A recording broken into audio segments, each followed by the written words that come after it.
I figured if I lived to survive this thing, I would extinct the slingshot dragster that had killed so many of my friends.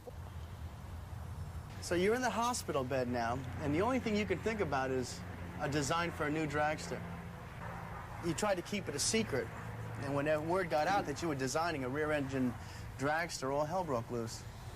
Well, yeah, they thought I was crazy. They figured I'd been hurt seriously. I'd lost my mind. My friends called me up and would tell me, didn't I know that every rear-engine dragster that ever been built turned right or left? In fact, I'd seen plenty of them turn right and left.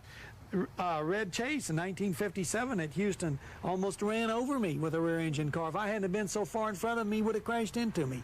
They were not safe cars in that they didn't handle. They were safe cars for the driver. He had good visibility, but he couldn't drive the thing. There was not one rear-engine dragster ever built that went straight every run. Well, what made you think that you could be the guy to do this?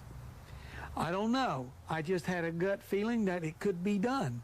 That it looked to me like it was I had looked at some rear-engine cars that had been built, and I'd actually sat in them. And I just couldn't believe that anything that sat that nice and looked that good couldn't be made to handle. And plus, I had one other thing you got to remember.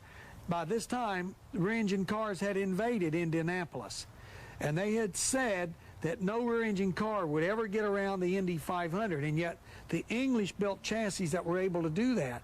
And I had that in the back of my head. I thought, if they can build a chassis go around the Indy 500, I ought to be able to build a chassis that can go in a straight line.